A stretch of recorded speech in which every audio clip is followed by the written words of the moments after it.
അസ്സലാമലൈക്കും. എല്ലാവർക്കും ത്യാഗത്തിൻ്റെയും സാഹോദര്യത്തിൻ്റെയും സഹനത്തിൻ്റെയും ഈദാശംസകൾ.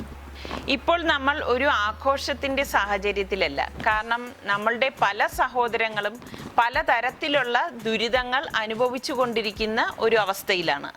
നമ്മുടെ ഈ കൊച്ചു കേരളം ഇതുവരെ അനുഭവിച്ചിട്ടില്ലാത്ത ഒരു കാലഘട്ടത്തിലൂടെയാണ് ഇപ്പോൾ കടന്നുപോയിക്കൊണ്ടിരിക്കുന്നത്. പക്ഷേ എല്ലാവരുടെയും കൂട്ടായ പ്രാർത്ഥനയുടെയും പ്രവർത്തനത്തിൻ്റെയും ഒക്കെ ഫലമായി നമ്മൾ ഇതിൻ്റെ ആദ്യഘട്ടം തരണം ചെയ്തു കഴിഞ്ഞു. ഇനിയും സന്മനസ്സുള്ളവരുടെ പ്രാർത്ഥനകളിലൂടെ നമുക്ക് നമ്മുടെ ഈ കൊച്ചു കേരളത്തെ വീണ്ടെടുക്കാം. കഴിഞ്ഞ 3-4 ദിവസമായി ഞാൻ സൽമാൻ്റെ റിലീഫ് ടീമുമായി ചേർന്ന് പ്രവർത്തിക്കുകയായിരുന്നു.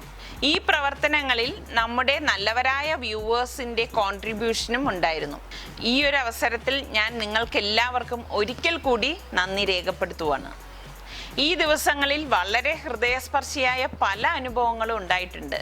അപ്പം അതേക്കുറിച്ച് കൂടുതൽ കാര്യങ്ങൾ സൽമാൻ നിങ്ങളുമായി ഷെയർ ചെയ്യുന്നതാണ്.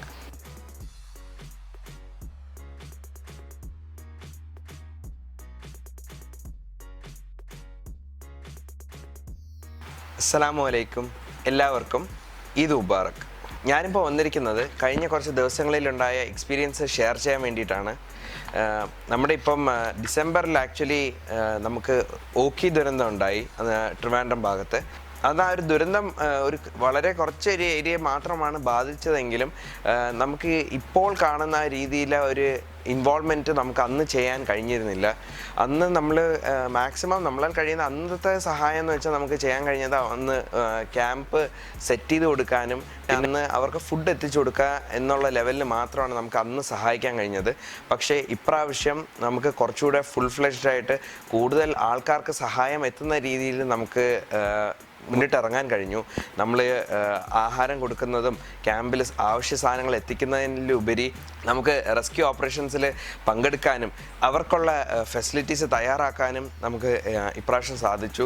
അപ്പോൾ ഉള്ളൊരു വേറിട്ടൊരു എക്സ്പീരിയൻസും നമുക്ക് നമ്മൾ പോലും പ്രതീക്ഷിക്കാത്ത തലത്തിലുള്ള ഒരു ഇൻവോൾവ്മെൻറ്റും നമുക്ക് ഈ ഒരു ആക്ടിവിറ്റിയിലൂടെ നമുക്ക് ചെയ്യാൻ സാധിച്ചു. ഞാൻ സലു കിച്ചണിലെ ലൈവ് വഴി നമ്മുടെ ക്യാമ്പിലെ പല അപ്ഡേറ്റ്സ് ഞാൻ ഇട്ടിരുന്നു. അപ്പോൾ അതിലൊക്കെ ഞാൻ എൻ്റെ ഫോൺ നമ്പർ കൊടുത്തിട്ടുണ്ടായിരുന്നു. ആ ഫോൺ നമ്പർ കണ്ട് പലരും വിളിച്ചിരുന്നു, അതായത് പല രീതിയിൽ സഹായിക്കാനും പല രീതിയിൽ സഹായം അഭ്യർത്ഥിക്കാനുമായിട്ട്. അപ്പം നമുക്കിപ്പം കുറേ പേര് റെസ്ക്യൂവിൻ്റെ കാര്യം അന്വേഷിച്ച് പറഞ്ഞിട്ടുണ്ടായിരുന്നു. കുറേ പേര് ഇന്ന സ്ഥലത്ത് സാധനങ്ങൾ എത്തിക്കേണ്ട ആവശ്യങ്ങൾ അറിയിച്ചിട്ടുണ്ടായിരുന്നു. പിന്നെ കുറേ പേര് നമുക്ക് എങ്ങനെ ഇതിലോട്ട് സഹായിക്കാമെന്ന് പറഞ്ഞാൽ അവരെ നമ്മുടെ മുഖ്യമന്ത്രിയുടെ ദുരിതാശ്വാസ ഫണ്ടിലേക്ക് എനിക്ക് വിടാൻ കഴിഞ്ഞു. പിന്നെ അത് കൂടാതെ തന്നെ ചിലർ സാധനങ്ങൾ അയച്ചും നമ്മളെ ഏറെക്കുറെ നമ്മളെ സഹായിച്ചിട്ടുണ്ട്. ഈ ഒരു ആക്ടിവിറ്റിയിൽ ഞാൻ മാത്രമല്ല ഇൻവോൾവ് ആയിട്ടുള്ളത്. എൻ്റെ ഒരു ടീമുണ്ട്, ഒരു കൊച്ചു ടീമാണ്, ഒരു 15 പേരുള്ളൊരു ടീമുണ്ട്. പക്ഷേ അതിലുപരി നമ്മുടെ കുറേ കൂട്ടുകാർ പല ഏരിയയിൽ അവരവരുടെ ടീം ഫോം ചെയ്തിട്ടുണ്ട്. അത് കാരണമായിട്ട് തന്നെ നമുക്ക് വലിയൊരു രീതിയിൽ നമുക്ക് സഹായിക്കാൻ കഴിഞ്ഞു. അതായത് ഇപ്പോൾ പലർക്കും ഉണ്ടായിരുന്നൊരു സംശയമാണ്, നമുക്കിവിടെ നമുക്ക് അവർ ഡൊണേറ്റ് ചെയ്യുന്ന സാധനം എത്തേണ്ടടുത്ത് നമുക്ക് എത്തിക്കാൻ കഴിയുന്നുണ്ടോ എന്നുള്ളത്. നമ്മളപ്പോൾ ചെയ്തത് എന്താണെന്ന് വെച്ചാൽ, ഞാൻ കഴിഞ്ഞ ലൈവുകളിൽ സൂചിപ്പിച്ചതുപോലെ നമ്മുടെ കൗടിയാർ ഭാഗത്ത് നമ്മളൊരു കളക്ഷൻ സെൻറ്റർ ഇട്ടിട്ടുണ്ടായിരുന്നു. നമുക്ക് അവിടെ നിന്ന് കിട്ടുന്ന പ്രൊവിഷൻസും കാര്യങ്ങളൊക്കെ നമ്മൾ സോർട്ട് ചെയ്ത് ഓരോ പാക്കുകളാക്കി തിരിച്ചിട്ട് നമ്മൾ വേറെ സെറ്റ് കൂട്ടുകാർ നമുക്ക് ട്രാൻസ്പോർട്ടേഷൻ അറേഞ്ച് ചെയ്ത് തരും. അവരുടെ കയ്യിൽ നമ്മൾ സാധനം കയറ്റി വിട്ട് എത്തേണ്ട സ്ഥലത്തുള്ള ടീമിൻ്റെ കയ്യിലോട്ട് ഹാൻഡ് ഓവർ ചെയ്യും. ആ ടീമിൻ്റെ കയ്യിൽ കിട്ടിക്കഴിയുമ്പോഴത്തേക്ക് ഓരോ ഒറ്റപ്പെട്ട സ്ഥലങ്ങളിലും വെവ്വേറെ ടീമുകളുണ്ട്. അവരുടെ കയ്യിൽ എത്തിച്ചിട്ട് അവർ നേരിട്ട് കൊണ്ട് എത്തേണ്ടവരുടെ കൈകളിൽ നേരിട്ട് എത്തിക്കുകയാണ് ചെയ്യുന്നത്. അപ്പോൾ അതുകൊണ്ട് തന്നെ ഈ ക്യാമ്പിൽ നിന്ന് കിട്ടിയ സാധനങ്ങളിൽ നമുക്ക് 100% നമുക്ക് സാറ്റിസ്ഫാക്ഷൻ ഉണ്ട്. എത്തേണ്ടവരുടെ കയ്യിൽ നേരിട്ടാണ് എത്തിയത്. പിന്നെ നമ്മുടെ ഈ ഒരു ഇങ്ങനത്തെ ഒരു രീതിയിൽ ചെയ്തപ്പോൾ ഉണ്ടായ ബെനിഫിറ്റ് എന്താണെന്ന് വെച്ചാൽ, ഓരോ ടീമിൻ്റെ കയ്യിൽ സാധനം കിട്ടുമ്പോഴും അവർ അതിനെ വെച്ച് ഓരോന്നും ചെയ്യുമ്പോഴും നമുക്ക് നമ്മുടെ ടീമിലോട്ട് അവർ അപ്ഡേറ്റ് ചെയ്തുകൊണ്ടിരുന്നു. കാര്യം എന്താണെന്ന് വെച്ചാൽ, അവർക്കും അറിയാം നമ്മളുടെ പുറത്ത് വിശ്വാസത്തിൻ്റെ പേരിൽ പലരും നമുക്ക് തന്ന കാര്യമാണ്. അവർക്കും ഇതിനെക്കുറിച്ചൊരു വേവലാതി ഉണ്ടാവും എന്നൊരു എന്നൊരു ബോധം അവർക്കും ഉണ്ടായിരുന്നു. അതുകൊണ്ട് തന്നെ അവർ നമുക്ക് ലൈവായിട്ട് നമുക്ക് അപ്ഡേറ്റ് തന്നുകൊണ്ടിരുന്നു. അപ്പം ഇവരൊക്കെ ആയിട്ട് നമുക്ക് കോർഡിനേറ്റ് ചെയ്യാൻ സാധിച്ചു. അങ്ങനെ നമുക്ക് പല പുതിയ സുഹൃത്തുക്കളെയും ആ ഒരു ടീം വഴി നമുക്ക് പരിചയപ്പെടാൻ കഴിഞ്ഞു. അങ്ങനെ നമ്മുടെ ടീം കുറച്ചുകൂടെ വിപുലമായി നമുക്ക് പ്രവർത്തിക്കാൻ സാധിച്ചു. റെസ്ക്യൂ ഓപ്പറേഷൻസ് പറയുമ്പോൾ നമുക്ക് 2 തരത്തിലുള്ള ടീമുകളായിട്ടാണ് നമ്മൾ സംവദിച്ചു കൊണ്ടിരുന്നത്.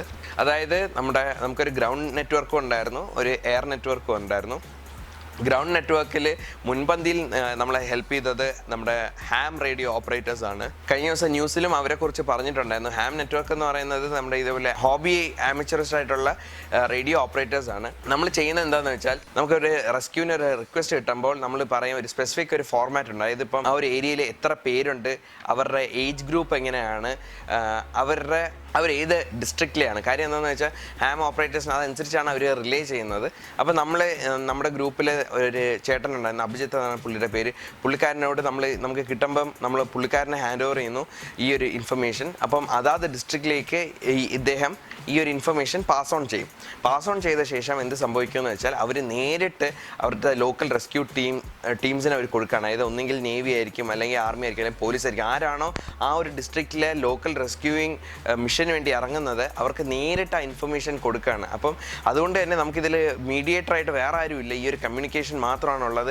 അപ്പം നമുക്ക് ഇത് നേരിട്ട് നമ്മളെ ഹെൽപ്പ് ചെയ്യുന്ന അതേ ഒരു എഫക്റ്റാണുള്ളത്. അത് നമ്മുടെ ഒരു സെറ്റ് ഓഫ് ടീം. പിന്നെ രണ്ടാമത്തെ സെറ്റ് എന്ന് പറയുന്നത് ഇതേ ഗ്രൗണ്ട് ടീമിൽ തന്നെയാണ് ഉള്ളത്. നമ്മൾ ഇതേപോലെ ഒരു ഏരിയ പറയുമ്പോഴത്തേക്ക് നമ്മുടെ ഒരു ഗ്രൂപ്പ് ഓഫ് ഫ്രണ്ട്സ് ആ ഒരു ഏരിയ അന്വേഷിച്ച് ആ ഒരു സ്ഥലം കണ്ടെത്തി, ഇപ്പോൾ കൂടുതൽ ആൾക്കാരാണ് ഉള്ളതെങ്കിൽ നമ്മൾ അവരെ സാധനം എത്തിച്ചു കൊടുക്കും. കാര്യം അതിൻ്റെ ആവശ്യം നമ്മൾ സിറ്റുവേഷൻ നോക്കും. അങ്ങനത്തെ ഒരു സിറ്റുവേഷൻ ആണെങ്കിൽ സാധനം എത്തിച്ചു കൊടുക്കും. അല്ല ഇപ്പം അവരെ ഒരു ക്യാമ്പിലോട്ടാണ് മാറ്റേണ്ട ആവശ്യമുണ്ടെങ്കിൽ അതിനുള്ള സൗകര്യങ്ങൾ ഏർപ്പാടാക്കും. നമ്മുടെ എയർ ടീം എന്ന് പറയുന്നത് കഴിഞ്ഞ ദിവസം ഞാൻ ലൈവിൽ അതിനെക്കുറിച്ച് സംസാരിച്ചിട്ടുണ്ടായിരുന്നു. നമ്മുടെ കിൻഫ്ര ടീമാണ് അത് കോർഡിനേറ്റ് ചെയ്യുന്നത്. നമ്മുടെ കിൻഫ്രയിലെ നിയാസ് എന്ന് പറഞ്ഞിട്ട്.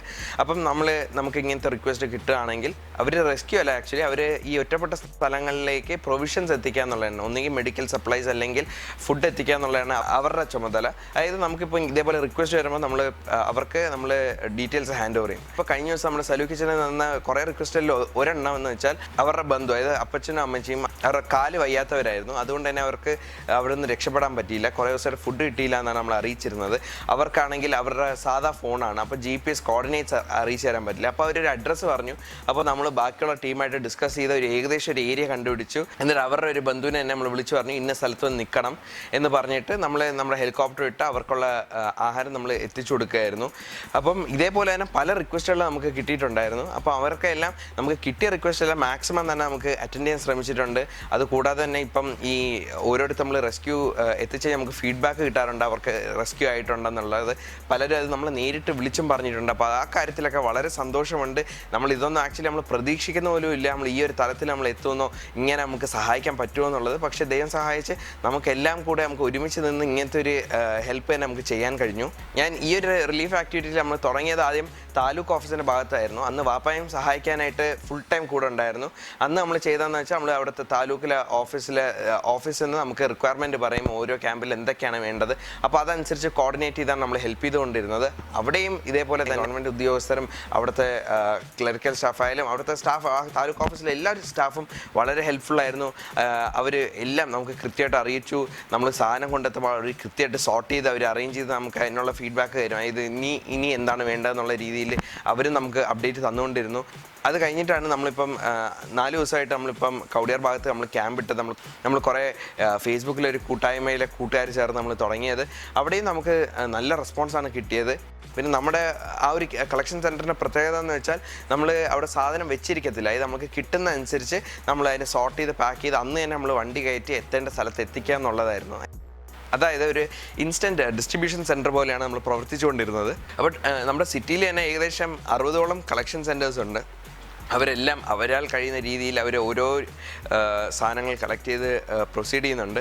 നമ്മൾ ഇപ്പോഴത്തെ കറണ്ട് ആക്ടിവിറ്റീസ് നമ്മളിപ്പം ചെയ്യുന്നത് എന്താണെന്ന് വെച്ചാൽ, നേരത്തെ നമ്മൾ ഫുഡൊക്കെയാണ് എത്തിച്ചുകൊണ്ടിരുന്നത്. ഇപ്പം അത് മാറി ഇപ്പം നമ്മൾ ബാക്ക് ടു ഹോം കിറ്റ്സിലാണ് നമ്മൾ ഫോക്കസ് ചെയ്യുന്നത്. കാരണം എന്താണെന്ന് വെച്ചാൽ ഇപ്പം വെള്ളം കുറഞ്ഞു തുടങ്ങി. അത് കാരണം പലരും വീട്ടിലേക്ക് മടങ്ങി പോകാൻ പറ്റും എന്നുള്ളൊരവസ്ഥ ആയി തുടങ്ങിക്കഴിഞ്ഞു.